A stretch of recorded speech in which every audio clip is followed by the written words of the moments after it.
ሰራተኞች በየዓመቱ መሞታቸውና ማህደር ማየት እንችላለን። ማህደር ትመቸኛል። ገዙ ከኢቢኤስ ቴሌቪዥን እየወጡ ያሉ መረጃዎች ናቸው። ከዚህ ገዙ በዚህ ሰዓት ብዙዎችን እያነጋገረ ትገኛለች። እንደ አይኗ ብሌን የምትሳሳለት ኢቢኤስ ቲቪ። እንዴት አደራችሁ? ሰላም ነው አላችሁ? ሁሉ ሰላም ቆይታችሁ እንዴት ነው? ዛሬ ምርጥ በሆኑ ቪዲዮዎች መጥቻለሁ። ሰብስክራይብ እያደረጋችሁ ነው። እንዴት ነው? ሁሉ ሰላም ቆይታችሁ አሪፍ ነው? እኔ ጋር ነው፣ እግዚአብሔር ይመስገን። ሰብስክራይብ ማድረጋችሁን አትርሱ። ቤተሰብ እንሆን፣ አብራችሁኝ ቆዩ። ምርጥ ቪዲዮዎች ይዤላችሁ መጥቻለሁ። መልካም ቆይታ ይሆንልን። ሰብስክራይብ። ሉላ ገዙ በዚህ ሰዓት ብዙዎችን እያነጋገረ ትገኛለች። ነው የሉላ ገዙ ከኢቢኤስ ቴሌቪዥን እየወጡ ያሉ መረጃዎች ናቸው። ከዚህ በኋላ ሉላን በኢቢኤስ እንደማናያት ስነግራችሁ በከፍተኛ የሀዘን ስሜት ነው። ከፍተኛ ተቃውሞ ዮናስና ሉላን በተከታታይ ሳምንት መሸኘቱ ሰራተኞች በየዓመቱ መሞታቸውና በየሰዓቱ ደግሞ የልፈት ዜና መሰማቱ በመቀጠል ደግሞ አብሯቸው የቆዩና የሰነበቱ ሰዎች ድንገት ተሰናብተው ከዚያ የምትሳሳለት ኢቢኤስ ቲቪ በሉላ ገዙ ላይ እንዲጨክን ያደረገው ነገር ምንድን ነው? ሌሎች ጓደኞቿ የኢቢኤስ ደጅ ረግጠው ከወጡ ዓመታት ቢቆጠሩም እሷ ግን ቋሚ ሆኗ ጽናቷን ለኢቢኤስ አሳይታ ነበር። አሁን ግን በማይመስል ነገር ሉላን ማስወጣቱ ለምን አስፈለገ? እንግዲህ ምንድነው እሱ ሉላ ገዙ ኢቢኤስ ቴሌቪዥን ላይ እንደነበረች እና በርካቶችም ደግሞ ከኢቢኤስ ቴሌቪዥን ምንም ሳይሰማና እንትን እየተባለ እና በርካታ ነገር እግሯ ላይ አክሲደንት እንደደረሰ እና እንደለቀቀችው እየተነገረ ነበረ። አሁንም ደግሞ ምክንያቱ ባልታወቀ ሁኔታ ብቻ ሚዲያ ላይ እየተናፈሱ ያሉ ነገሮች አሉ እና በዛ ምክንያት ኢቢኤስን እንደለቀቀች እና እንደተተካች እየተነገረ ይገኛል። ምን ትላላችሁ እናንተ? በዚህ አስተያየት ስጡበት። ሁሌ አይምሮ ላይ የምትመጣ አርቲስት እንትን አለች ሄለን በድሉ። የት ሄዳ ነው? ሁሌ ለራሴ እጠይቃለሁ ጋይስ፣ የት ሄዳ ነው ሄለን በድሉ? ለምንድን ነው የጠፋችው? ማለት አንድ አርቲስት እንኳን ስለሷ የሚፖስት የለም እንዴ ምናምን እንዳለው ምክንያቱም አይችታል ጠፍታለች። በጣም ስለምወዳት ሲጠፉ የሆኑ አርቲስቶች ሲጠፉት አይምሯቸው ውስጥ የሚመጡ አርቲስቶች አሉ። አለች እኮ አዲስ አበባ አለች፣ ኢንስታግራም ላይ አለች፣ ቲክቶክ ላይ አለች እንዴ አለች አዲስ አበባ። እሺ ለማንኛውም ወደ ዋናው ቁም ነገር ስናወራ ሰሞኑን እንግዲህ ቲክቶክ ላይ ነገራችን ላይ የሁላችንም ሀሳብ ነው ሊያፍ ያነሳሽው ሄለን በድሉ ያሰለዋ ምርጥ በትወና ብዙዎችን ያስደመመች አርቲስት የት እንደጠፋች አይታወቅም። አሁን ላይ የት ነው ያላችሁ? በሀሳባችን ትመጣለች፣ ግን የት ነው ያለችው? እስቲ አለው በይን ሄሉ እና ሁሌ በሀሳባችን የት እንዳለች ጠፍታለች። ከና የአገዋ ሞዴል የባህል አምባሳደር የነበረችው ልጅ ቪዲዮዋ ፎቶዎቿ ተለቆባቸዋል። የሆነ ፎቶ ተለቋል ከሆነ ሰው ጋር ምናምን እና ስለሱ ፎቶ ምንም አናውቅም። ብቻ ከምን ጋር እንዳገናኘ ነው ባላውቅም፣ ከምን ጋር እንደተገናኘ ነው አላውቅም። ልጅቷን በጣም ስትቀጠቀጥ ነበረ። ሰዎች ይናገራት ነበር ማለት። በነገራችን ላይ ስለ ሰውየውና ስለ ልጅቷ የምታውቁት ነገር አለ? እኔ መቤቴን የማውቀው ነገር የለም። መቤቴን ልማስ ነው በፍሞትም ነገር የለም ማለት ባሏ ቢሆን ባለቤቷ ቢሆን ለእሷ ያሳታል እያላችሁ ነው። ሰውየው ቁም ነገር ጥያቄ የጠየኳችሁ ነው። ቁም ነገር እንድትመልሱልኝ ነው። እና ሚስት ከሆኑ ወይ ቦይፍሬንዷ ከሆነ እናንተ እንደምትሉት ገንዘብ፣ በነገራችን ላይ ምንም ገንዘብ የሌለው ምንም ብር የሌለው ዝም ብሎ እድሜሽንም ጊዜሽንም እያቃጠለ ወጠጤ ፍሪንስ ስላደረገ ወጣት ስለሆነ ሳይሰራ ነፍሷ ባክሽ ለሱስ የሚለኝም ዛሬ ባክሽ ለእንትን የሚለኝም ዛሬ እያለሽ ከሚያኖርሽ በሳል ካለ ሰው ጋር ገንዘብ ካለው ሰው ጋር እድሜውን ጨመር ካደረገ ሰው ጋር መኖር ብልሃት ነው። የምቃወመው ምናምን አልደግፈው። አሁን ስለዚህ ሰውዬ በአቅ ኑሮ ባለትዳር እኮ ነው ልጅ አለው ምናምን ብትሉኝ አሁን እናገራለሁ። ስለዚህ የምታውቁት ነገር የለም፣ የተሰማም ነገር የለም። ሚዲያ ላይ ፎቶ ብቻ ነው የተለቀቀው። በፎቶ ብቻ ነው እያሸማቀቃችኋት ያላችሁት። ከወጠጤው ይሄ ይሻላል ብላ መርጣ ቢሆንስ ከወጠጤው ምንም ከሌለው ይሄ ይሻላል ብላ መርጣ ቢሆንስ? ትልቅ ሰው ቢሆንስ? ትልቅ ሰው ቢሆንስ? ከወጠጤ ጋር ትዳር መስርቶ ከማልቀስ ይሻላል። የበሰለ እድሜ ያስተማረው ህይወትን የኖረ ገንዘብ ያለው ወዳው ከሆነ ገንዘቡ እሱ ወዳው። አሁን እኮ በጣም እርግጠኛ ሆናችሁ እሷ ገንዘቡን ብላ እንደሄደች ነው እየተናገራችሁ ያላችሁት። ለገንዘቡ ብላ እንደገባው ወዳው ቢሆንስ? የተናገረችው ነገር አለ። አሁን አስተያየት ሰጣም ቢሆን ኑሮ እኛም የምንናገረው ነገር ይበዛ ነበረ። ምንም ያሉት ነገር የለም። ያልኩ ገንዘብ ስላለው ብር ስላለው ሄደች። አገባኝም። ትልቅ ሰው አይደለም። ትልቅ ነው የሚለው ትልቅ ሰው አይደለም።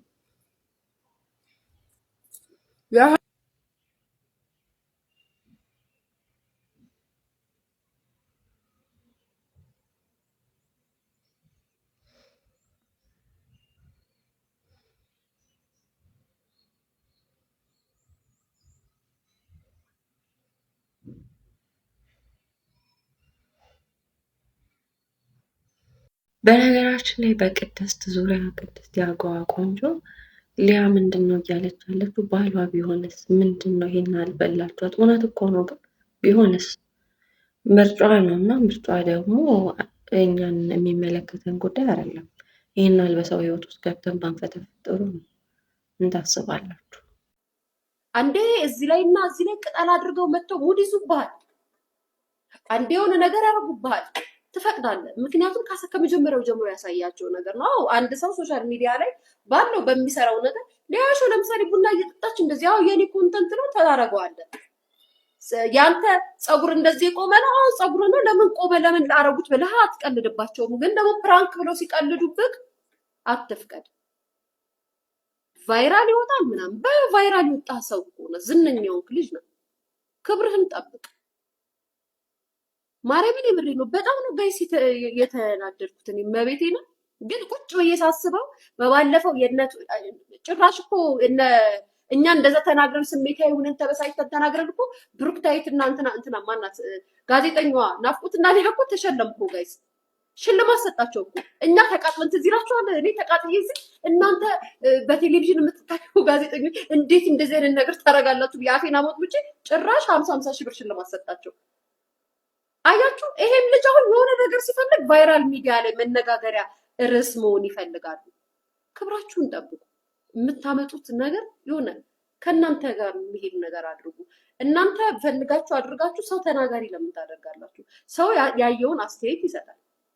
የሚቀበል ይቀበላል ወይ ማለት የሚቀበል ይቀበላል፣ የማይቀበል አይቀበለውም። የማይቀበለው ደግሞ መጥቶ ይተቻል። ግን ደግሞ በመከላከያና በፖሊስ ልብስ እንዳትቀልዱ። ናቲ ባርባር ወይም የአዶናይ ፀጉር ቆረጥ ታውቁታላችሁ። ባለፈው ዕለት በፖሊሶች ፕራንክ ተደርጎ ነበር እና አሁን በዛ ጉዳይ ላይ በርካታ ሰዎች በጣም እንትን እያሉበት ነው።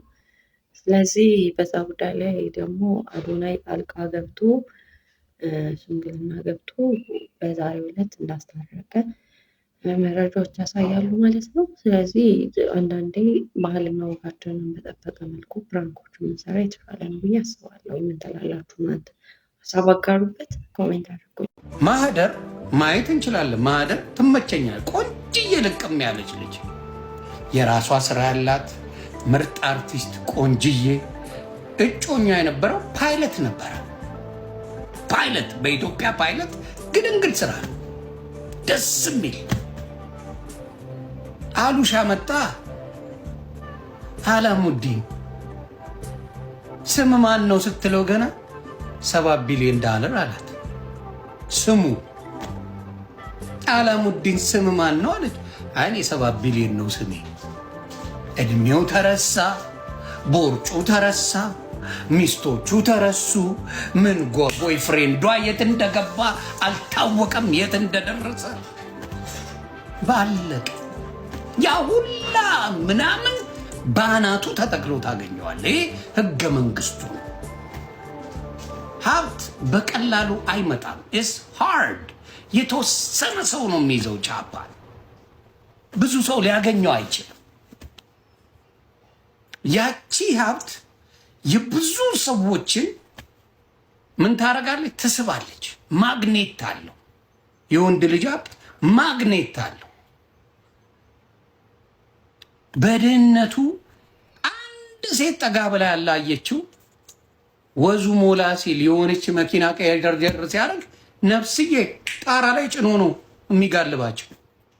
ስለ አርቲስት ማህደር አሰፋና ስለ ባለሀብቱ አላሙዲ ዮኒ ማኛ የማህደር ትመቸኛለች እያለ ነው እና ምን ትላላችሁ? በዚህ ጉዳይ ላይ ሀሳብ አጋሩበት፣ ኮሜንት አድርጉልኝ።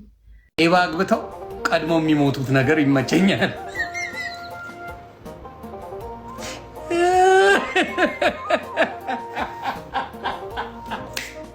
ሴት ልጅ ያልፍልኛል ብላ ሲሞት ወርሳለሁ ብላ ጥንዝዝ ያለ ሼባ አግብታ የተረገመ ፈላቺክ ሲያገኝ ፈላገላ ሲቀምስ ይፈወሳል አሉ።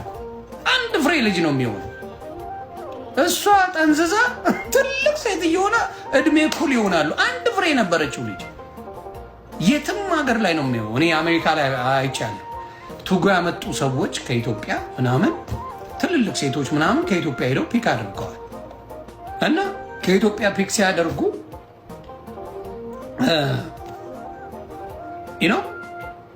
ሼባው ማለት ነው። ሼባው ወንዱ ትልቅ የሆነ ሰውዬ እዛ ሄዶ ጠብሶ ፈራ ልጅ ያመጣል። 2-3 ዱብ ስታረግ ጩጫ የነበረችው ልጅ ትልቅ ሴት እየሆነ እድሜያቸው ይገጣጠማል። የሆነ ቦታ ላይ ይደራረሳል። መጀመሪያ እንደመጣሽ እንደ ምን ሆነች ነው እሱን የምታገቢው ምናምን ይባላል። ከ3 ዓመት በኋላ 3 ልጅ ሲለቅባት እድሜያቸው እኩል ይሆናል። እና የማየው ነገር በብዛት ያንን ነው። እና ወንድ ልጆች ፕሊዝ፣ ሴት የምታሳድ ወንድ በጣም ደሃ ነህ። እውነቱን ልንገር፣ አቅም ያለ ሰክሰስ ካለ ሴት ልጅ ወደ አንተ ትቀርባለች። ህገ መንግስቱ ነው፣ የህይወት ህገ መንግስት። ሴት የምትሯሯጥ ሴት ለማዳፋት የምትሽከረክር የቺካ ጊዜ በዚህ ወጥቼ ላጥላቻ ምትል እከክ አንድ ሴት አጠብስም። እመኔ አንድ ሴት አታገኙም። አፍ ብቻ አለ አንድ ሴት አፕራምሽ። ይሄ ወጥቶ የሚለፈልፍ ቺክን የለጥልቼ በዚያ ወጥቼ በዚህ ገብቼ አንድ ሲናፈቀው የሚያድር ሰው ነው። ድሪሙን ነው የሚያወራው። ፋንታሲ ላይፍ ነው። ሰክሰስ ያላቸው ሰዎች ባይ ኔቸር ሴቶች አትራክትድ ይሆናሉ። ለምን? ላይፍ ላይ ሴኩሪቲ የሚባል ነገር አለ። ይህን ሰውዬ ባገባው ምን አልጎዳም የሚል ነገር አላት። ከዚህ ሰውዬ ጋር ብሆን ተጠቃሚ ነኝ የሚል ነገር አላት። ባኔቸር ደግሞ ያው ሴት ልጅ ትዳር ምንም ደስ ብሏ ሴት ላርጋ ብትኖር የምትመርጥ ናት። ግን ገንዘብ ቶለሬት ያስደርጋል። የገንዘብ መጠን ለሚሰይ ደገ የገንዘብ መጠን ቶለሬት ያስደርጋታል። ኢቭን ቺት ስታደርግ የገንዘብ መጠን የሰክሰስ መጠን ሴትን ልጅ ቶለሬት ያስደርጋል። ሊዋሹ ይችላሉ። ይሄ ፋክት ነው። የገንዘብ መጠን ቶለሬት ሴትን ልጅ ያስደርጋል። ኪስ ዳጎስ ካለ የኔ አባት ቆነጃጅት የሚባል በተፈጥሮ ይጠራል፣ ይስባል። ይሄ ነው ታሪኩ። አው ፍሉስ ነው ቹቹሻ፣ ፍሉስ ነው። ቻፒቲ ካለ የሀብታም አስቀያሚ የለው መጽሐፉ ይላል። ወንድ ልጅ ችግኝ ቢያክል እጅግ ቢያክል ጉቶ ቢያክል ላታም ቢሆን ኪሱ ሞንደል ካለ ቁመቱ ወዲያው ይረዝማል በሴቶች አይ። ይህ ታሪካዊ መጽሐፍ። ጉርጥ በልቼ ቢሆን ምን ቢሆን ከመቀስፈት ውበቱ ይጨምራል ኪሱ ሲሞላ። ይሄ ነው ሀቁ። በጣም ገንዘብ ፓወራል። የአገዋ ቆንጆ ይመችሽ። ግን ይመችሽ የምልሽ ባለትዳር ወንድ ካልሆነ የልጆች አባት ካልሆነ ብቻ ነው። ይመችሽ የምልሽ